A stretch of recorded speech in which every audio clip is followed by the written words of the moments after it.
BSc BCom के 5th semester में जो भी बच्चे पढ़ रहे हैं तो उनका जो को करिकुलर पेपर होगा बीएससी बीकॉम के 5th सेमेस्टर में, तो पेपर का नाम है आपके analytic ability and digital awareness. तो यही पेपर आपको देना है अगर आप बीए कर रहे हैं, बीएससी कर रहे हैं या बीकॉम कर रहे हैं 5th सेमेस्टर में। तो क्योंकि बीएससी बीकॉम के लिए जो को करिकुलर पेपर कराया जाता है ऑल यूनिवर्सिटी में वो एक ही कराया जाता है। तो आप चाहे किसी भी यूनिवर्सिटी से हैं, आपके लिए आज का वीडियो इम्पॉर्टेंट होने वाला है क्योंकि आपके लिए मैं लेकर आ गई हूँ मोस्ट इम्पॉर्टेंट क्वेश्चंस जो आपके इस बार 2025 में आपके को करिकुलर पेपर 5th सेमेस्टर में आने वाला है। इससे पहले भी मैंने कई सारी वीडियोस अपलोड की हुई हैं, आप उनको भी ज़रूर देखिएगा।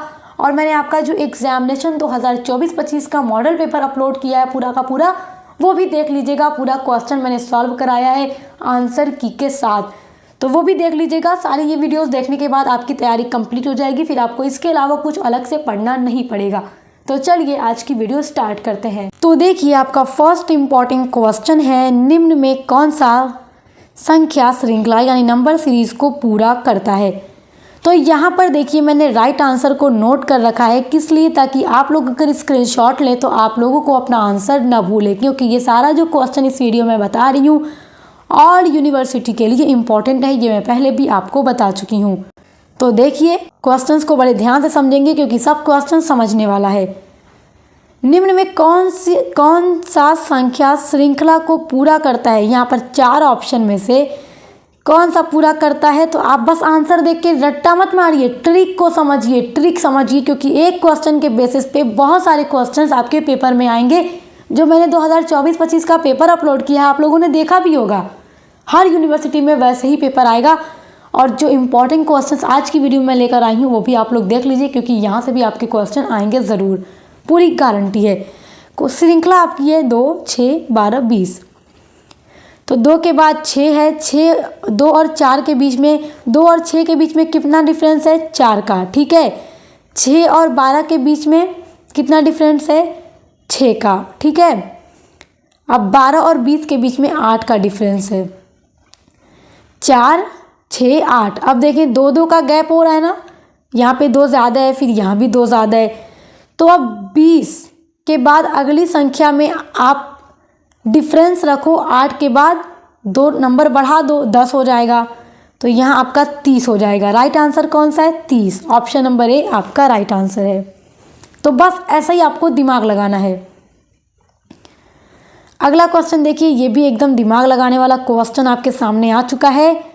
यदि कैट को 31-20 के रूप में लिखा जाता है तो डॉग को किस रूप में लिखा जाएगा। अब ध्यान से समझो, CAT कैट, C हमारे A to Z के अल्फ़ाबेट में कौन से नंबर पे आता है, ABC 3 नंबर पे आता है। A कौन से नंबर पे आता है, तो A सबसे 1 पर आता है। T हमारा अल्फ़ाबेट में कौन से नंबर पे आता है, तो 20 नंबर पे आता है। तो कैट को हम अगर 31-20 लिखते हैं, समझ में आ गया हमने कैसे लिखा है कैट को, 31-20, समझ गए ना। तो अब वैसे ही डॉग को निकालो, चलो शाबाश। D हमारा कौन से नंबर पे आता है, D आता है ABCD, तो हो गया आपका 4 नंबर। O हमारा कौन सा नंबर पे आता है, तो O हमारा 15 नंबर पे आता है, 15। G कितने नंबर पे आता है, तो 7 नंबर पे आता है, तो 41, 57। ऑप्शन नंबर ए आपका राइट आंसर है। तो जिस तरीके से ये क्वेश्चन यहाँ पे मैं दिखा रही हूँ, आपको बता रही हूँ, इस तरीके का बहुत सारा क्वेश्चन पेपर में आता रहता है। तो आप तैयार कर लीजिए, ये आपका राइट आंसर है। अगला क्वेश्चन देखिए, आपका अगला इम्पॉर्टेंट क्वेश्चन है, एक बॉक्स में 4 नीले, 5 हरे और 3 लाल गेंदें हैं। एक यादृच्छिक गेंद निकालने पर हरी गेंद मिलने की संभावना क्या है, तो 5/2। ऑप्शन नंबर बी आपका राइट आंसर है। आपका अगला क्वेश्चन देखेंगे, QR कोड का पूरा नाम क्या है। आजकल तो आप जानते हैं ये QR कोड का यूज़ बहुत ज़्यादा हो रहा है हर एक चीज़ में, स्कैन करने के लिए।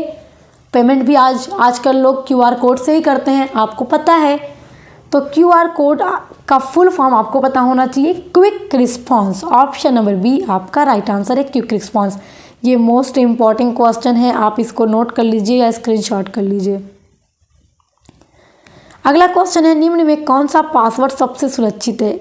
अगर आप 1 2 3 4 5 6 डालते हैं, क्या ये सिक्योर पासवर्ड है, हरगिज़ नहीं। ABCDEFG है क्या? हरगिज़ नहीं, नहीं है ना, ये है या ये है? तो सी वाला है ना। सबसे ज़्यादा पासवर्ड कौन सा आपको मजबूत लग रहा है? सी वाला लग रहा है, तो option number C right answer है। इस तरीके का तो आपको पढ़ने की ज़रूरत है ही नहीं, ये तो आप आसानी से पकड़ लेंगे। और ये क्वेश्चन पेपर में इस बार आया भी है यूनिवर्सिटी में, महाराजा सुहेलदेव, तो आपके में भी आ सकता है। अगला क्वेश्चन देखिए, ये भी क्वेश्चन आएगा। जितना भी क्वेश्चंस मैं बता रही हूँ ये सारा क्वेश्चन आने वाला है। साइबर सुरक्षा में फिशिंग का क्या अर्थ है? तो साइबर सुरक्षा में फिशिंग का अर्थ होता है व्यक्तिगत जानकारी को चोरी करना। ऑप्शन नंबर बी आपका राइट आंसर है। चलिए देखेंगे अगला क्वेश्चन आपका। डिजिटल भुगतान के लिए यानी ऑनलाइन पेमेंट के लिए किस एप्लीकेशन का उपयोग नहीं किया जाता? गूगल पे आप यूज़ करते हैं, व्हाट्सएप भी यूज़ होता है, फ़ोनपे भी यूज़ होता है। क्या माइक्रोसॉफ्ट वर्ड को आप ऑनलाइन पेमेंट के लिए यूज़ करते हैं? नहीं करते ना, तो क्वेश्चन आपको देखकर ही आंसर पता चल जाएगा। तो option number C Microsoft Word आपका ये राइट आंसर है। अगला क्वेश्चन देखिएगा, HTTP का पूरा नाम क्या है? ये मोस्ट इम्पॉर्टेंट क्वेश्चन है, ये इस बार भी आया था यूनिवर्सिटी में, आपके भी आ सकता है। तो इसका फुल फॉर्म है hyper text transfer protocol. Option number A आपका राइट आंसर है। क्वेश्चन आपका है, एक आदमी उत्तर से 20 मीटर चलता है, फिर बाएं मुड़कर 10 मीटर चलता है और अब दिख रहा है। चलिए क्वेश्चन आपका है, एक आदमी उत्तर से 20 मीटर चलता है, फिर बाएं मुड़कर 10 मीटर चलता है, फिर दाएं मुड़कर वो 20 मीटर चलता है, तो वह अपने शुरुआती बिंदु से कितनी दूरी पर है? तो वो 30 मीटर दूरी पर है। ऑप्शन नंबर बी आपका राइट आंसर है। अगला क्वेश्चन भी आपका देखिए बहुत ही आसान है, बस दिमाग लगाना है। आप दिमाग से इस क्वेश्चन को हल कर लो। यदि ए का मतलब प्लस है, बी का मतलब माइनस है, सी का मतलब गुणा है, डी का मतलब भाग है, तो यहाँ पर आपको दिया जा रहा है नंबर क्या है? 10A 5C 2, फिर बी है, फिर 6 है, डी है, 2 है। तो 10 यहाँ पर आप उतार लो, ठीक है। जिस तरीके से बताऊंगी उस तरीके से कर लो। 10 को उतार लो, ए का मतलब प्लस है, प्लस लगा लो। फिर 5 है, 5 उतार लो। सी का मतलब क्या है? गुणा है, गुणा लगा लो। फिर 2 है ना, 2 लगा लो। फिर बी का मतलब क्या है? माइनस है, माइनस लगा दो। फिर आपका क्या है? 6 है। डी का मतलब भाग है, भाग लगा लो। फिर 2 है। 10 5 2 6 2, ठीक है। अब यहाँ पर 10 और 5 को जोड़ दो, आपका कितना आएगा? 15। फिर आपका गुणा है तो 2 कर दिए, 15 दूना 30 आ गया, 30 आ गया आपका।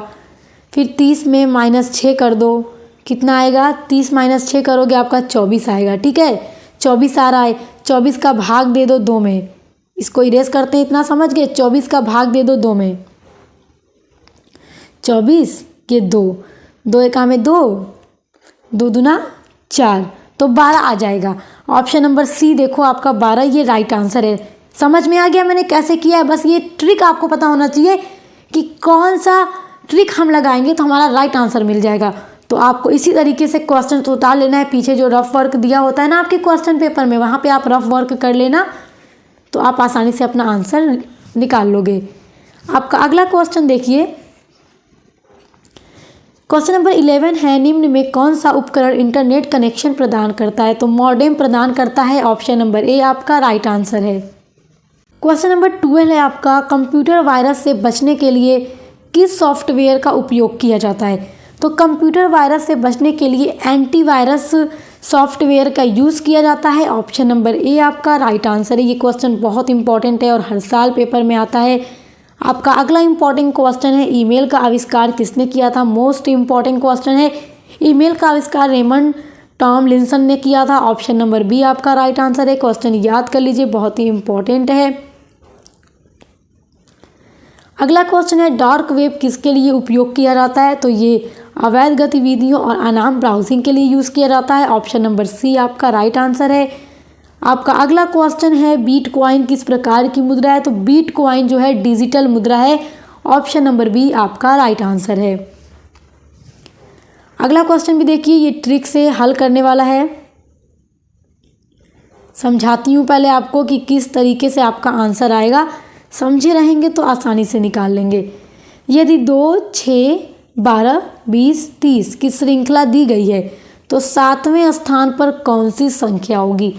यहाँ पे देखो 1, 2, 3, 4, 5 संख्या है, तो छठी संख्या पता करना है, फिर 7वीं पता लगा पाओगे। तो 7वीं आपको पता लगाना है, तो कैसे पता लगाओगे। ट्रिक देखो जो मैं बता रही हूँ। 2 और 6 के बीच में अंतर कितना है, 4 है, यहाँ उतार लिया। 6 और 12 के बीच में अंतर कितना है, 6 है, उतार लिया। 12 और 20 के बीच में अंतर कितना है, 8 है, उतार लिया। 20 और 30 के बीच में अंतर कितना है, 10 है, उतार लिया। अब देखो कितना कितना अंतर आ रहा है सब में, जो हमने अंतर निकाला है 4, 6, 8, 10, सब के बीच में 2 2 का अंतर आ रहा है। तो 2 2 का अंतर कर करके आपकी संख्या श्रृंखला में यहाँ दी गई है, देख रहा है आप लोग को, 2 2 का अंतर करके दी गई है। तो 5 संख्या हमने देख ली। छठी संख्या हम कैसे निकालेंगे, 30 के बाद हमारा आ जाएगा 40। तो 40 के बीच में अगर हम 10 का अंतर करें तो ये हमारा अंतर गलत हो जाएगा, क्योंकि सब में 2 2 2 अधिक आ रहा है। तो यहाँ पर भी 2 अधिक करेंगे तो यहाँ आपका हो जाएगा कितना, 40। तो यहाँ पर आपका आ जाएगा 12 अंतर, और यहाँ पर हम उतारेंगे कितना, 30 के बाद हो जाएगा हमारा 42। तो 12 का अंतर आ गया।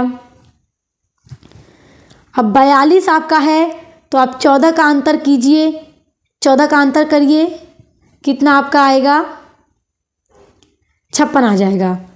क्यों, कैसे, 42 और 14 को जोड़िए एक बार, आपका 4 2 6, 4 1 5, 56 आ गया ना। ठीक है, तो राइट आंसर क्या आपका हो जाएगा, 56। ऑप्शन नंबर ए क्या है आपका, राइट आंसर है 56। चलिए अब आगे देखते हैं, अगला प्रश्न देखते हैं आपका। अगला भी आपका कुछ वैसा ही प्रश्न दिया जा रहा है, और इस तरीके का प्रश्न बहुत ज़्यादा पेपर में भी दिया जाता है। तो मैं ट्रिक भी बताते हुए आपको चल रही हूँ ताकि आप लोग कंफ्यूज ना हो। यदि मैंगो को कोड के रूप में NBOHP के रूप में लिखा जाता है, कोडित किया जाता है, तो एप्पल को कैसे कोडित किया जाएगा। अब ये पता लगाओ कि मैंगो को कैसे इस तरीके से कोड किया गया है, तभी तो एप्पल को लगा पाओगे। तो तरीका देखो क्या है, M मैंगो, मैंगो में M के बाद क्या आता है, N आता है, तो N है। A के बाद क्या आता है, अल्फ़ाबेट में B आता है, तो B है। N के बाद क्या आता है, O है, MNO, O आता है ना N के बाद, तो O है। G के बाद H आता है, तो H है। O के बाद P आता है, तो P है। तो इस तरीके से मैंगो को एक अलग रूप में कोडित किया गया है। तो एप्पल को कैसे लिखोगे, A के बाद क्या आता है, B आता है, P के बाद Q आता है, डबल P है तो फिर P के बाद Q आएगा, L के बाद क्या आ जाएगा, M आ जाएगा, E के बाद F आ जाएगा। तो राइट आंसर देखो, ए वाला देखो, BQQMF, ऑप्शन नंबर ए राइट आंसर है। इस तरीके का बहुत सारा पेपर में क्वेश्चन आएगा, तो आई होप कि अब आप कर लेंगे जिस तरीके से मैंने आपको बताया है। अगला क्वेश्चन, रैम का पूरा नाम वेरी वेरी इंपॉर्टेंट है, रैंडम एक्सेस मेमोरी, और रोम का भी पूरा नाम आता है, तो रोम का होगा रीड ऑनली मेमोरी, रैम का random access memory. Option number A आपका राइट आंसर है। अगला क्वेश्चन है, श्रृंखला में अगला अंक क्या होगा। तो ठीक वही अंतर करना है जैसे आपने ऊपर किया, 2 और 6 के बीच में 4 का अंतर, 6 और 12 के बीच में 6 का अंतर, 12 और 20 के बीच में 8 का अंतर। तो 2 2 का अंतर आ रहा है ना, आपने जो अंतर निकाला उसमें भी 4 6 2, तो 10 का अंतर कर दोगे तो 20 के बाद 30 आ जाएगा। तो राइट आंसर 30 है, ऑप्शन नंबर बी आपका राइट आंसर है। इसी तरीके से आपको करना है। अगला क्वेश्चन देखेंगे, किसी परिवार में पिता की उम्र 40 है और बेटी की उम्र 10 वर्ष है, 5 साल बाद उनकी उम्र का अनुपात क्या होगा। तो बेटा 30 साल छोटा है अपने पिता से, तो 5 साल बाद भी वो 30 साल छोटा रहेगा, तो आपका राइट आंसर क्या होगा, 3:1, ऑप्शन नंबर बी आपका राइट आंसर है। अगला क्वेश्चन देखिए, भारत में डिजिटल भुगतान के लिए उपयोग किया जाने वाला एप्लीकेशन कौन सा है। तो UPI, option number B right answer है आपका। क्वेश्चन नंबर 22 है, फिशिंग क्या है। तो फिशिंग का मतलब मछली पकड़ने की प्रक्रिया नहीं है प्यारे बच्चों। फिशिंग एक साइबर अपराध है, ऑनलाइन धोखाधड़ी के माध्यम से निजी जानकारी चुराने की प्रक्रिया को फिशिंग कहते हैं। ऑप्शन नंबर बी आपका राइट आंसर है। और ये वाला जब क्वेश्चन दिया जाता है तो उसके साथ फिशिंग यानी कि मछली पकड़ने की प्रक्रिया ऑप्शन में ज़रूर डाला जाता है, तो बच्चे कंफ्यूज हो जाते हैं, तो कंफ्यूज मत होइएगा। अगला क्वेश्चन है साइबर सुरक्षा का मुख्य उद्देश्य क्या है? तो इसका मुख्य उद्देश्य है डिजिटल डिवाइस और डेटा को सुरक्षित करना। ऑप्शन नंबर सी आपका राइट आंसर है। अगला क्वेश्चन है आपका डिजिटल भुगतान में यूपीआई का पूर्ण रूप क्या है, यानी कि ऑनलाइन पेमेंट में यूपीआई का फुल फॉर्म क्या है? तो इसका फुल फॉर्म है unified payment interface. Option number B आपका राइट आंसर है। चलो अगला क्वेश्चन देखेंगे। क्लाउड कंप्यूटिंग का मुख्य उद्देश्य क्या है? तो इसका मुख्य उद्देश्य है डेटा स्टोरेज और एक्सेस के लिए ऑनलाइन प्लेटफॉर्म प्रदान करना। ऑप्शन नंबर ए आपका राइट आंसर है। आपका अगला क्वेश्चन वेरी वेरी इंपॉर्टेंट है। डिजिटल दुनिया में एआई का क्या अर्थ है? तो एआई का अर्थ पूछे या एआई का फुल फॉर्म पूछे? In artificial intelligence. Option number A right answer है आपका।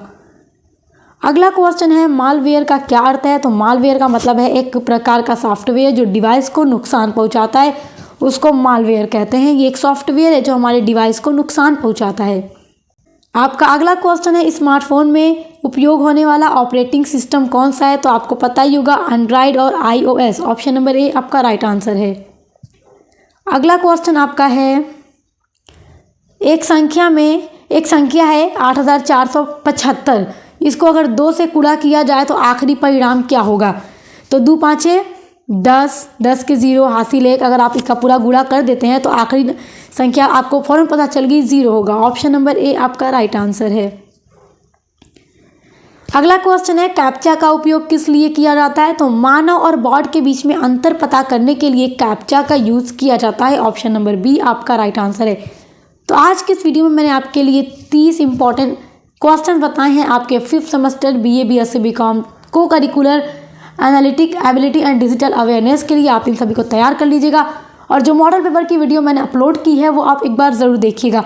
इन 2 वीडियो के माध्यम से आपकी पूरी तैयारी कंप्लीट हो जाएगी। अब मिलते हैं नेक्स्ट वीडियो के साथ।